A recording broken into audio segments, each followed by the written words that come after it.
Muy buenas noches, como siempre un gusto acompañarlo en nuestra mesa de análisis de hoy martes, por supuesto con muchísima información que comenzamos en el ámbito político porque ya hay noticia, hubo sesión de la comisión que investiga o que más bien analizará y discutirá sobre el posible levantamiento de la inmunidad al presidente Rodrigo Chávez. Los diputados que conforman este foro legislativo acordaron citar al mandatario el próximo viernes 14 de noviembre para que se presente ante los legisladores a rendir su declaración y que también responda a las preguntas de los congresistas. El ejercicio sería similar, prácticamente muy igual a la visita que hizo ya Chávez para defender su fuero por el caso BCIE, solo que ahora se le indagará en Cuesta de Moras por la presunta beligerancia política a solicitud del Tribunal Supremo de Elecciones. Además, los diputados solicitaron extender el espacio de trabajo por 20 días, por lo que tendrán más tiempo para elaborar el informe que finalmente será votado por todo el plenario. El Foro Legislativo Especial determinó la fecha de dicha comparecencia, como ya lo informamos, pero por el momento no define la hora específica en que deberá presentarse el presidente Chávez. 5 partidos políticos de 3 provincias buscarán llegar al Congreso en 2026. Sus representantes afirman que llegó la hora de decir basta a lo que consideran es el olvido de los partidos políticos tradicionales hacia las provincias rurales. Además de los 20 partidos políticos nacionales, 5 provinciales pelearán por llegar a Cuesta de Moras el próximo 1 de febrero. El caso que más se recuerda en la historia legislativa de Costa Rica es el de don Juan Guillermo Brenes Castillo, que fue 4 veces diputado y 3 de ellas fue vía un partido provincial. Lo cierto es que no ha sido ni lo normal en la historia costarricense, ni tampoco ha sido lo usual en las últimas elecciones. Tratan de reivindicar una identidad provincial, si bien estamos claros de que la provincia es exclusivamente la herramienta o el espacio de la circunscripción a través de la cual se eligen a las y a los diputados. Los partidos provinciales por San José son Partido Comunal Unido, Partido Anticorrupción y el debutante Partido Compatriotas, donde figura el exministro Juan Diego Castro. Por Cartago está Actuemos Ya. Uno de sus candidatos es Belisario Solano. Y es fundamental, definitivo, que las comunidades puedan tener este tipo de organizaciones políticas precisamente para que puedan realmente identificar cuáles son los líderes locales que irían eventualmente a trabajar por los problemas propios de la región. Por Guanacaste se encuentra el partido Unión Guanacasteca. Con fe, con coraje y con valentía lograremos que la provincia más olvidada de este país logre brillar. Antes de convertirse en partidos a escala nacional, 3 agrupaciones en San José obtuvieron diputaciones. Se trata de Frente Amplio en 2006, Accesibilidad sin Exclusión en ese mismo año y Restauración Nacional tanto en 2006 como en 2010. Además, en Cartago, Alianza Democrática Cristiana obtuvo la diputación de Mario Redondo. Bueno, la importancia de los partidos provinciales es que permiten una relación más cercana con las comunidades, con la gente. Eso permite una mejor identificación con cuáles son las necesidades, las aspiraciones de los ciudadanos y a la hora de llegar, sea a una alcaldía, sea a una diputación. Por ello, los 5 partidos provinciales invitan al electorado a quebrar el voto. La Defensoría de los Habitantes convocó a los partidos políticos inscritos para las próximas elecciones nacionales a que participen en una jornada sobre los desafíos del país en materia específicamente de derechos humanos. La actividad será el próximo martes 11 de noviembre en el Auditorio Nacional del Museo de los Niños. Están invitados también todos los candidatos presidenciales, aspirantes a diputaciones y representantes juveniles que colaboran con la Defensoría en el programa Observación Electoral. Durante el encuentro, la institución presentará un informe con los principales hallazgos sobre la situación actual de los derechos humanos en Costa Rica e instará a los partidos a incluir la promoción, protección y garantía de esos derechos en sus planes de gobierno y también propuestas legislativas. La actividad que organiza la Defensoría de los Habitantes contará con la presencia de personeros de la Organización de Estados Americanos, la OEA, la Fundación Konrad Adenauer, la Asociación de Guías y Scouts y la Red Nacional Consultiva de la Persona Joven. Nuestra intención es abrir un espacio constructivo y plural para que las fuerzas políticas del país conozcan, discutan y asuman su papel en la consolidación de una Costa Rica más justa, equitativa y respetuosa de la dignidad humana. La candidata a diputada por la provincia de Heredia y por el partido del rodriguismo, hablamos de Marta Esquivel, no se vería afectada en su aspiración electoral. Esto ante la investigación en el tema de la Caja de Seguro Social, al menos así lo analizan los expertos. Pese a que la Comisión de Ingreso y Gasto Público aprobó el informe sobre la investigación realizada respecto al régimen financiero y actuarial de la Caja cuando era liderada por Marta Esquivel, eso no le afectaría en sus aspiraciones por llegar a la siguiente Asamblea Legislativa, según analistas. Dudo que para los que son leales seguidores del Partido Pueblo Soberano o del chavismo, que hoy vehiculizan sus aspiraciones a través de esa agrupación política, esto haga mella en cuanto al respaldo o no que le puedan dar a estas personas que además han mostrado a lo largo de estos últimos años una total cercanía y fidelidad hacia el presidente. En el documento se recomendó al Ministerio Público investigar de manera penal a Esquivel por sus decisiones cuando fue presidente de la Caja. Hay recomendaciones al Ministerio Público que nos parece que son fundamentales, pues se recomienda la apertura de una investigación penal, de carácter penal, ya no es solamente administrativa. Uno de los aspectos que se cuestiona fue suspender el portafolio de inversiones con base en un informe que, al parecer, estaba alterado. El informe aprobado este jueves deberá ser votado en el plenario para que quede en firme la decisión. Este lunes finalizó el lanzamiento de la nueva estructura de prácticamente 70 metros de longitud que servirá para rehabilitar el paso por la Ruta Interamericana Norte. Estamos hablando la vía entre San Ramón y Punta Arenas en la Ruta Nacional número 1.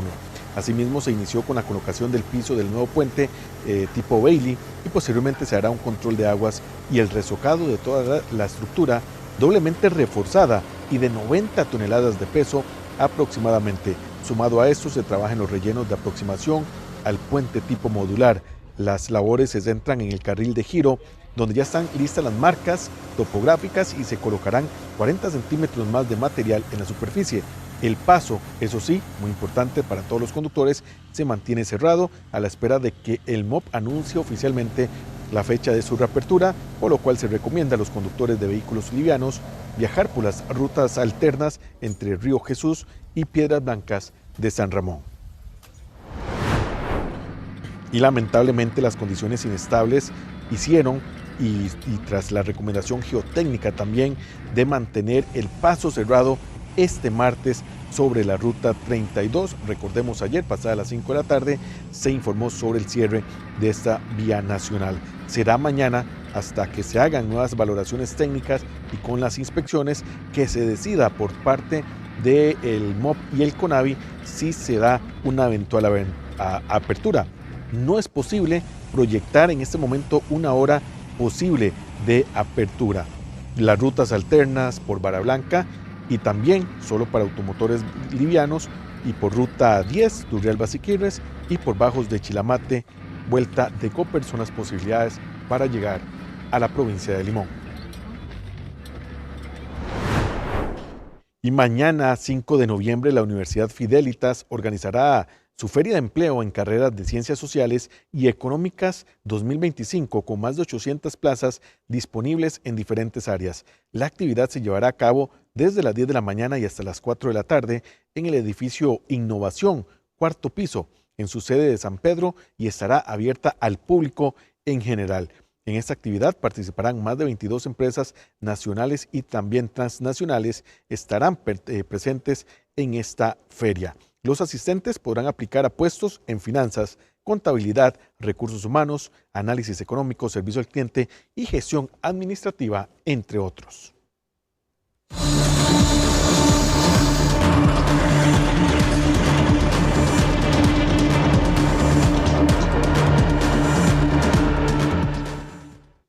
Y sin duda alguna que hoy pasará a la historia como el día del mayor operativo antinarcos en nuestro país, donde resaltan de nuevo las figuras de los hermanos Choc y Noni, alias Pecho de Rata y Tony Peña Russell. Por el momento se detuvo a 29 sospechosos y faltan 16 por arrestar.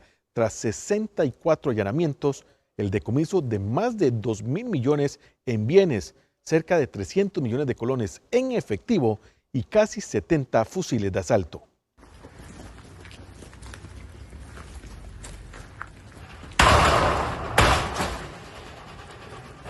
Los 8 asesinados en el 2022 en una finca en Dondoña de Limón fue el origen de este caso conocido policialmente como traición. Hoy martes 4 de noviembre del 2025 entra a la historia por el despliegue de 1.200 policías tanto del OIJ como del Ministerio de Seguridad Pública, incluso del Ministerio de la Presidencia. El objetivo es sacar de circulación a casi 50 investigados por lavado de dinero y narcotráfico.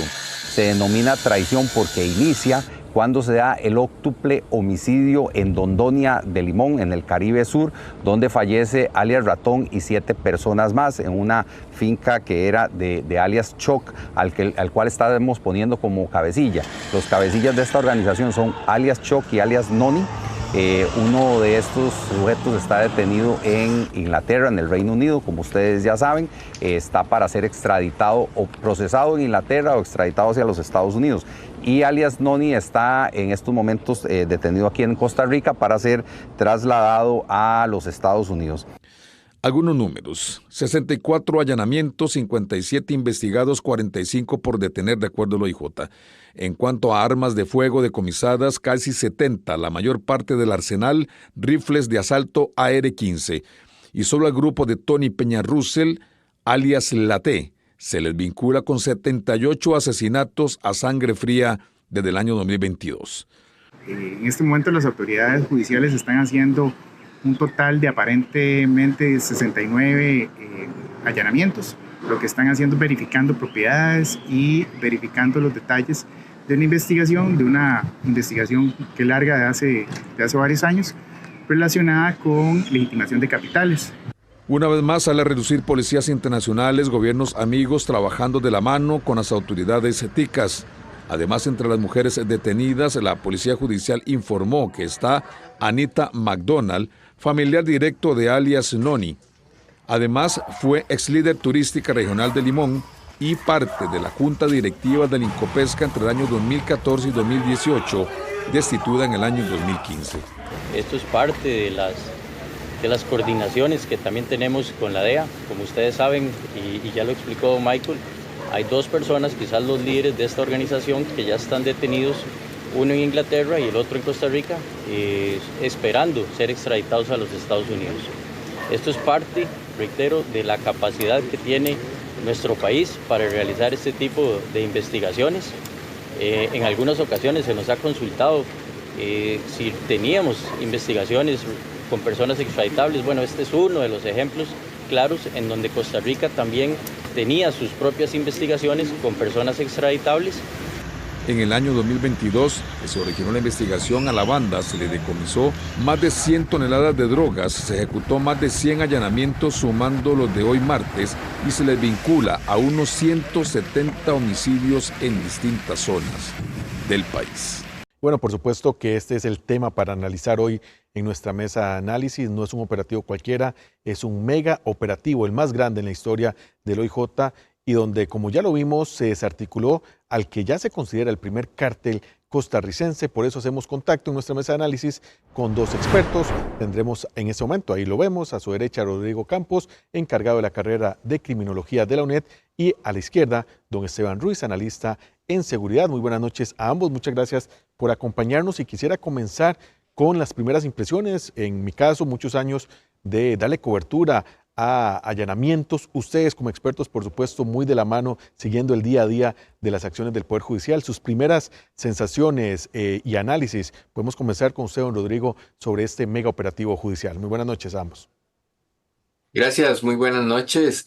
Y efectivamente es algo, bueno, en primer lugar, preocupante, porque da a conocerse una madurez logística, organizativa, empresarial, que ya se sospechaba dadas las consecuencias, pero que ahora se tiene evidencia. Y esto también nos pone un reto importantísimo, y es cuánto capacitamos y actualizamos a las policías costarricenses para poder atender el nivel de criminalidad con toda su complejidad que tenemos en nuestro país.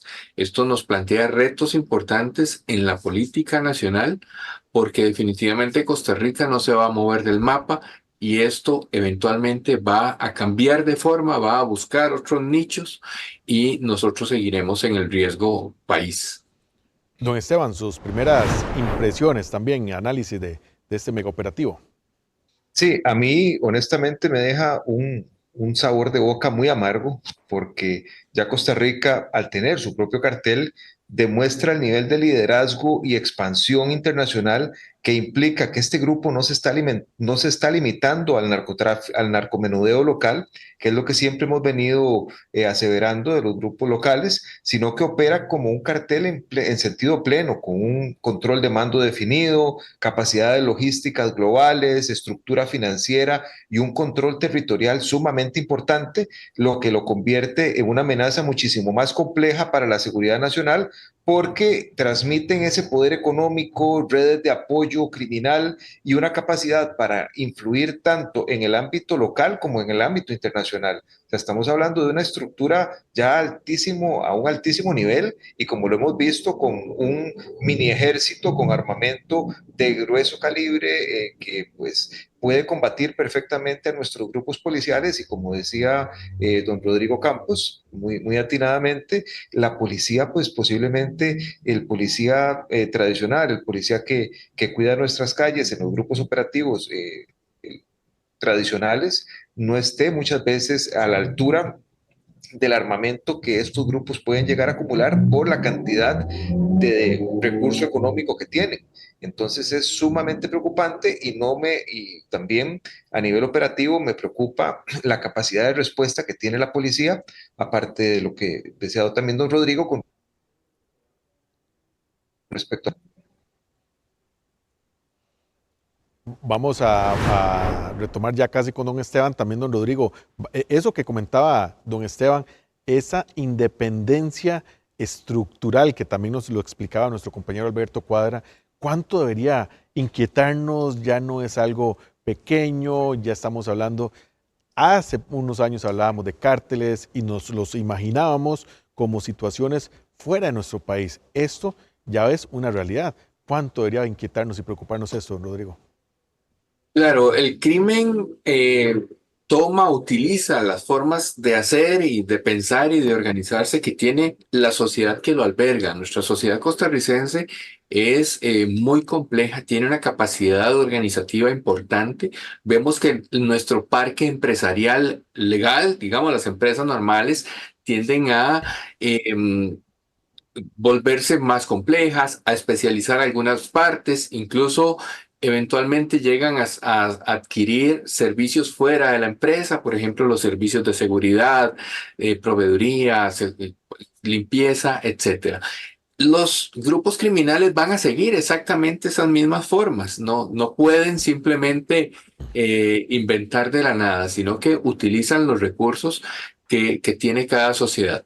Esta organización nos demuestra que han estado utilizando todo este conocimiento empresarial que el país ya tiene para otras actividades lícitas, lo han estado aplicando.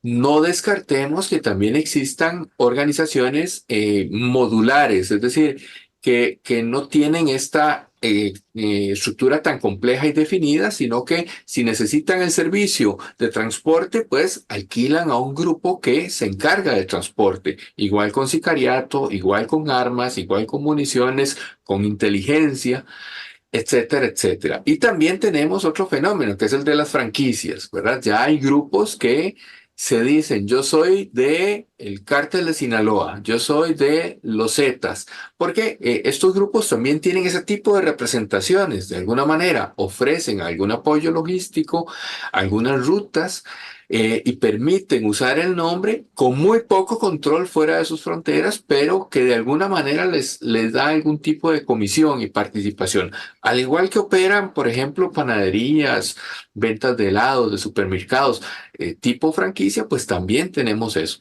Así de compleja es nuestra sociedad y así de complejos son los crímenes que vemos hoy. Don Esteban, usted hablaba también de un amargo sabor de boca que le deja esta operación. Llega también a darnos una dosis de que nos ubiquemos como país de la realidad, porque un poco en la misma línea que le preguntaba yo a don Rodrigo, quizá entendíamos esto como algo que nunca iba a ser local, propio de nuestro país, ya originalmente un cártel. Esto nos viene a ubicarnos realmente en el contexto que estamos afrontando a nivel no solamente de narcotráfico, sino lo que esto implica también a nivel de violencia país. Es correcto, porque si usted se pone a analizar los números de los homicidios en nuestro país, estamos hablando que el 70% de esos homicidios corresponde precisamente a crimen organizado, sicariato, ajustes de cuentas. Entonces, imagínense con el armamento que ellos pueden tener, con la capacidad monetaria para mover armamento, como lo decía también don Rodrigo, es impresionante la capacidad destructiva que pueden llegar a tener no solamente a nivel de drogas, sino a nivel de violencia armada, inclusive pueden llegar a tomar muchas veces, como lo han hecho en otros países, en instituciones públicas, ya sea por la fuerza. Por ejemplo, en Sudamérica tenemos países en donde estos grupos han tomado canales de televisión. También debemos preocuparnos seriamente porque este tipo de grupos criminales no solo trafican drogas, tienen el poder de corromper funcionarios públicos, infiltrarse en instituciones, controlar territorios y operar redes de logística internacional. Entonces aquí, como lo está señalando también el OIJ, Costa Rica pasa de ser un simple país de tránsito a un escenario donde las organizaciones con estas estructuras tipo cártel están tomando decisiones operativas propias con altos niveles de inversión en capital y pues pasan como empresarios de alta gama, como empresarios de alto nivel, en donde se infiltran en una sociedad cada vez que pues, se deja impresionar por este tipo de pseudoempresarios que de la noche a la mañana tienen gran poder de inversión, gran poder inclusive de corromper funcionarios públicos, de infiltrarse en poderes de la República, como lo hemos visto recientemente.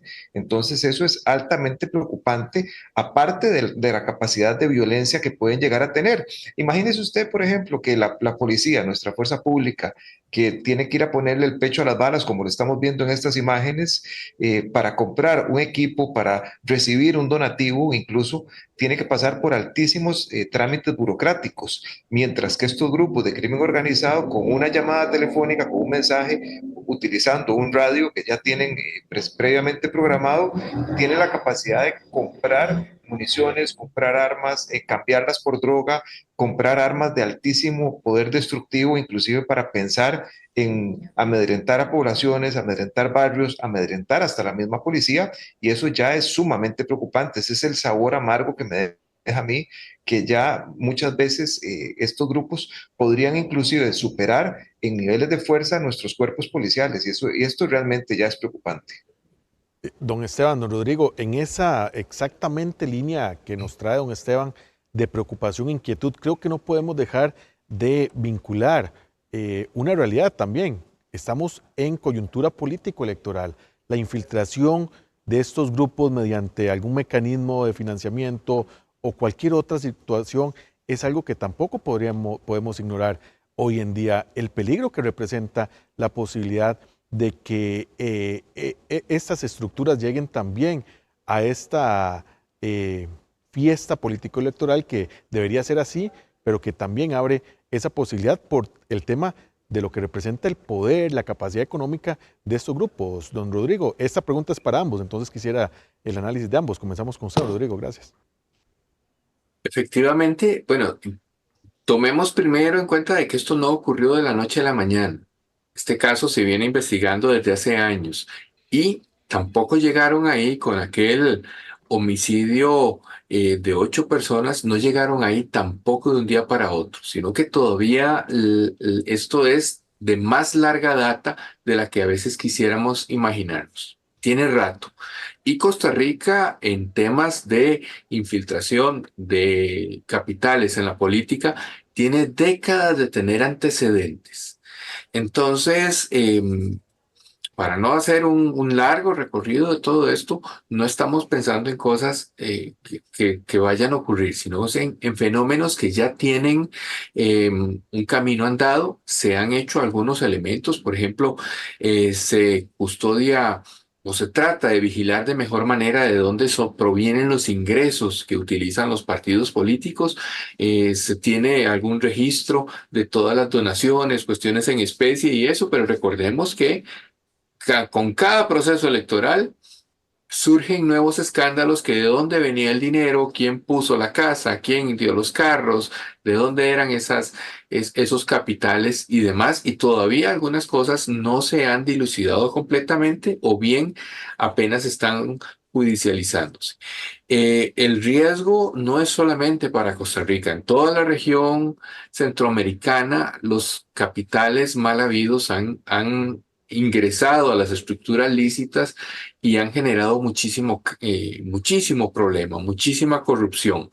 Además, como nuestras economías son muy informales, no tenemos manera de corroborar de dónde proviene el dinero, la riqueza de cada persona. Y un poco por otro tipo de intereses. Si lográramos establecer un sistema tributario que identifique el origen de todos los capitales, no solamente identificamos los narcocapitales, sino también elusores, evasores fiscales y otros que tienen otro tipo de poder de incidencia política suficiente como para evitar que eso ocurra o que sea siquiera un tema de interés. Eso no está de momento discutiéndose, pero nos afecta, porque efectivamente estamos pensando en cantidades asombrosas, enormes de dinero. Hay presupuestos de grupos criminales que perfectamente igualan o superan la inversión del presupuesto nacional en algunos de los rubros más importantes como infraestructura, por ejemplo,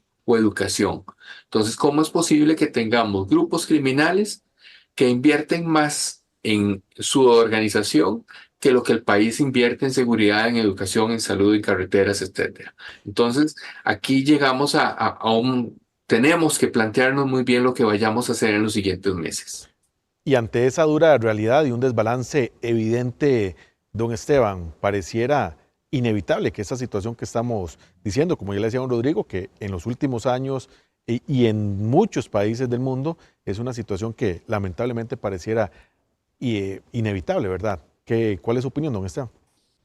Esto llega a ser inevitable y aquí es donde los gobiernos, tanto locales como los gobiernos nacionales, tienen que poner mucha atención porque sabemos que estos grupos criminales penetran partidos políticos o también ciertas estructuras estatales donde el daño no solamente es un daño a nivel de imagen del partido, va más allá porque hay robo, hay violencia, se atenta precisamente contra el Estado de Derecho, se está erosionando la confianza ciudadana, ya a las personas les da mucho miedo votar, les da miedo involucrarse en política, se vuelve más difícil precisamente aplicar esas políticas de seguridad eficaces porque la criminalidad va adquiriendo espacios para poder influir en decisiones que van a afectar a la población y no solamente a la población, sino que usted sabe que pues muchas veces se promueve un proyecto de ley, se atrasa un proyecto de ley si algún partido político llega a tener nexos con grupos narcotraficantes o les debe favores, porque estos grupos eso es lo que cobran, precisamente favores.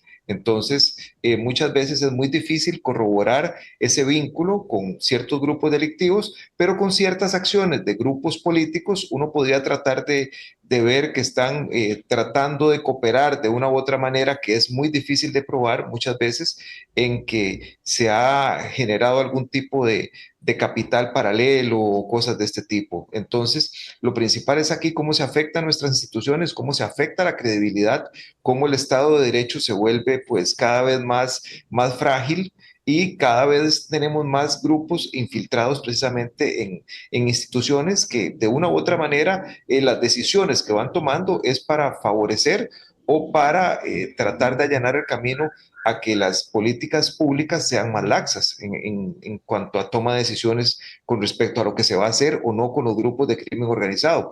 Vea que, por ejemplo, con este tema de la aprobación de la extradición de nacionales a a países como Estados Unidos, esto ya es un gran avance, es un gran avance que posiblemente si no hubiera sido por esto no estaríamos viviendo todo lo que estamos viviendo ni estaríamos hablando precisamente de lo que estamos hablando hoy, porque evidentemente tenemos cooperación internacional con respecto a estos operativos que se están desarrollando el día de hoy. Entonces, el generar política pública para desfavorecer estos grupos de crimen organizado genera que nuestro Estado de Derecho cada vez más se fortalezca, pero es muy evidente que cada vez que hay una contienda electoral tenemos que estar muy vigilantes de la legalidad del proceso, de la legalidad de los dineros, porque un zafis, como decimos, a lo tico, es muy fácil que un partido político tenga algún tipo de vinculación en cualquier momento.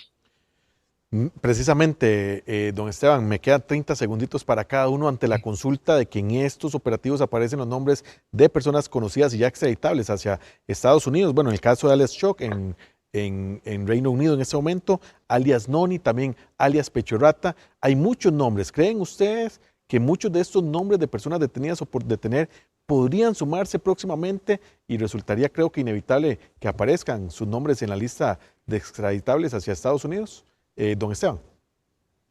Pues estos grupos no operan solos y sabemos que estos grupos son empresas, son grandes corporaciones, como lo son las corporaciones legales. Aquí la única diferencia es que las actividades que ellos realizan son ilegales, como decía, por ejemplo, ahora don Rodrigo, muy atinadamente, estos grupos contratan abogados, administradores, personal de limpieza, son toda una red criminal que también tiene socios y tiene mandos medios, tiene grupos secundarios, tiene personas que pues de una u otra manera están colaborando y ellos prevén este tipo de cosas para no quedar descabezados, como le llamamos en el argot policial, sino que tienen que subsistir. Entonces, no es para nada extraño que esta actividad no se va a detener.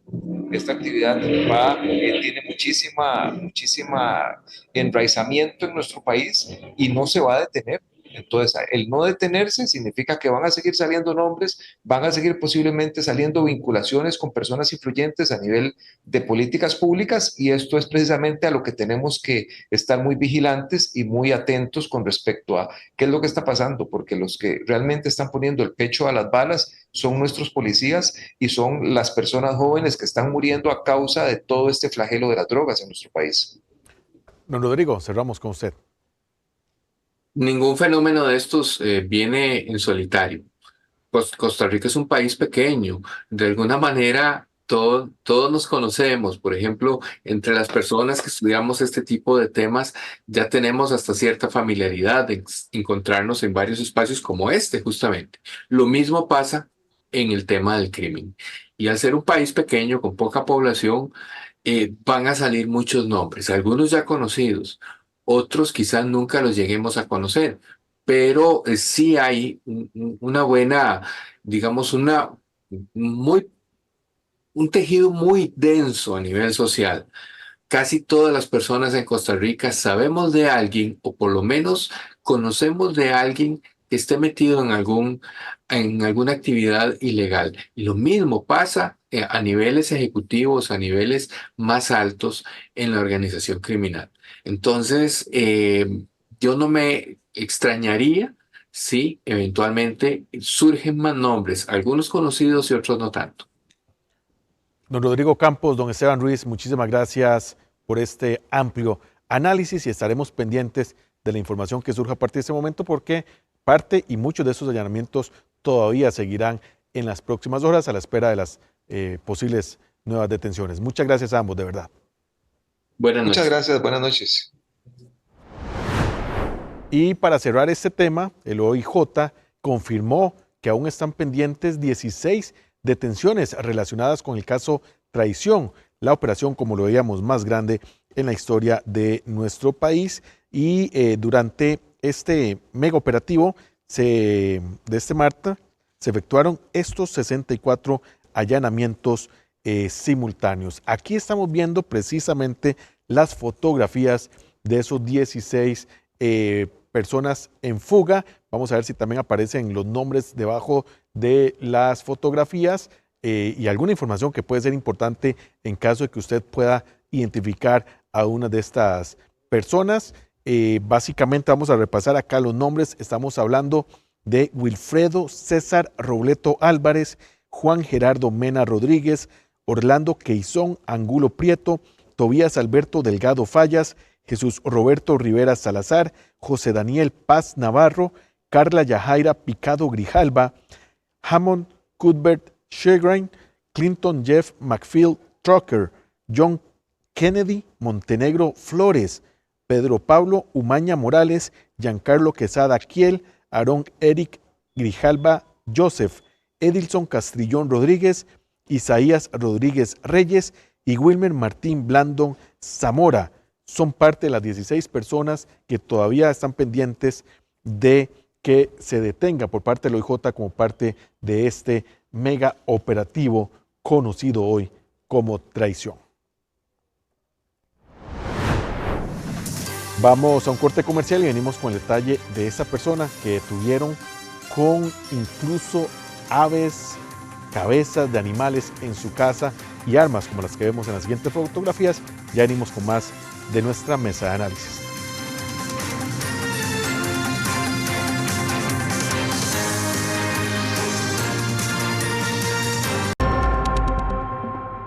Información que nos llega de última hora porque se registra a esta hora un intenso despliegue policial en el distrito de Pavas, en San José, luego de que se registrara una balacera en las cercanías del Salón Comunal de Bribri, como lo decíamos, esto en Pavas. De acuerdo con información preliminar, un menor de 14 años resultó herido por proyectil de arma de fuego durante el tiroteo y fue trasladado de emergencia al hospital, donde lamentablemente falleció minutos después de su ingreso, un menor de tan solo 14 años de edad. Agentes del OIJ y oficiales de la Fuerza Pública mantienen un fuerte operativo en la zona en busca de los posibles responsables de este homicidio. Vecinos reportaron múltiples detonaciones y también gran presencia de patrullas y ambulancias en el lugar. Las causas del ataque se encuentran ahora bajo investigación, no son claras todavía, por supuesto, mientras que las autoridades solicitan a la ciudadanía brindar cualquier información que ayude a esclarecer este nuevo asesinato. Bueno, y aunque parezca increíble, un operativo conjunto entre la Fuerza Pública y el Sistema Nacional de Áreas de Conservación SINAC permitió el hallazgo y decomiso de una gran cantidad de especies silvestres, piezas disecadas, pero también armas, tras un allanamiento ejecutado por orden del Juzgado Contravencional de San Ramón en Alajuela. La acción culminó con la aprehensión de un hombre de apellido Villalobos, quien se encontraba dentro de la propiedad inspeccionada. El procedimiento fue el resultado de denuncias ciudadanas que alertaban sobre un presunto tráfico y tenencia ilegal de vida silvestre, lo que motivó la intervención de las autoridades para verificar la situación dentro de esta estructura. Y durante el operativo se decomisó lo siguiente, pongan mucha atención al siguiente detalle. En fauna silvestre, 17 especies diferentes identificadas, un total de 40 aves. En cuanto a otros bienes decomisados, 36 jaulas, 4 cabezas de venado disecadas, un cornamento de cabro de monte, 2 cráneos de tepezcuintle y una cabeza de saíno disecado, así como una importante cantidad de armas y municiones, como lo vemos también. Esto es parte de las imágenes que compartieron las autoridades. El sujeto detenido fue, por supuesto, puesto a disposición del Juzgado Contravencional de San Ramón, mientras se mantienen abiertas las diligencias judiciales por aparentes infracciones a la Ley de Conservación de la Vida Silvestre y tenencia irregular de armas de fuego. Las especies decomisadas fueron entregadas al SINAC, institución que hará la evaluación veterinaria, manejo y destino final de los animales conforme a la normativa ambiental vigente. Hola, ¿qué tal? Muy buenas noches, bienvenidos a los deportes. Iniciamos este bloque informativo hablando de Liga Deportiva Alajuelense porque Óscar El Macho Ramírez solo ha perdido 3 compromisos desde que asumió la dirección técnica del conjunto rojinegro. La Liga del Macho está imparable. En el último mes los manudos derrotaron al Herediano, Saprissa, Pérez Celedón y Liberia, todos rivales directos en la lucha por la clasificación. Además, el cuadro rojinegro eliminó al Olimpia y está en la final de la Copa Centroamericana. Para el técnico de la liga, Óscar Ramírez, Lo mostrado hasta ahora le genera tranquilidad. Muchas veces yo considero que le llegar uno tranquilo al banco es por el trabajo y el compromiso de los muchachos, que uno lo siente. Cuando el jugador está de acuerdo con la idea, está convencido de lo que se va a hacer en la cancha, lo que se ha planeado, ellos lo asumen, ya eso para uno eso es una tranquilidad.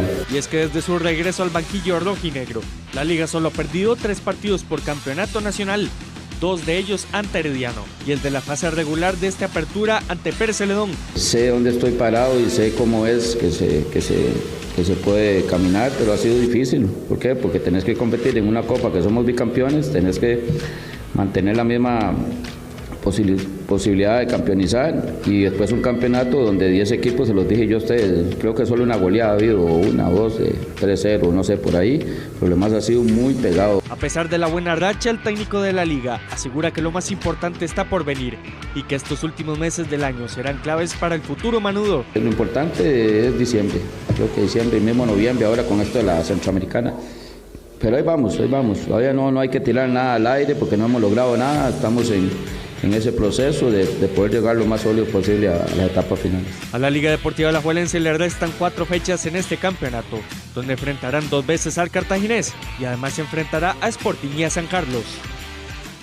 Hablamos ahora de la selección nacional que estará dando inicio con su microciclo de trabajo este próximo miércoles y la lista de 24 futbolistas genera polémica. Hacen falta algunos jugadores, por ejemplo, de Cartaginés en esta lista del microciclo de trabajo por parte de Miguel Herrera. Exfiguras de la selección nacional opinan que sí. Este lunes se dio a conocer la lista de los 24 jugadores que estarán en el microciclo previo a los partidos ante Haití y Honduras. Algunos aficionados mostraron su descontento al no ver el nombre de algunos jugadores en la lista. Los aficionados brumosos se preguntan el por qué no se convocó a Luis Flores, quien ha demostrado un nivel impresionante este torneo con el club. Para mí sí, o sea, yo creo que, como se lo dije anteriormente, tienen que estar los que andan en mejor rendimiento, en que domingo, miércoles o domingo, rinden. Y creo que Luis Flores ha sido un punto muy alto en el club por Cartaginés. Y no sé por qué es que no quieren ver al Cartaginés o por qué no quieren llamar jugadores del Cartaginés. Carlos Hernández comentó que Luis Flores es un jugador que le puede aportar a la tricolor. Yo creo que es un jugador interesante que le puede aportar a la selección en algún momento. Ojalá que en algún momento le den la oportunidad. Creo que todos a veces merecen una oportunidad. Y ahí es donde tenemos que ver si realmente son de selección o no, ¿verdad? El exvolante de la selección nacional piensa que a la Sele deben ir los que demuestren un buen nivel. Por supuesto, los invitamos a que nos acompañen mañana en nuestra edición estelar a partir de las 6 de la tarde. Somos Extra Noticias, somos Grupo Extra. Muy buenas noches para todos, feliz descanso.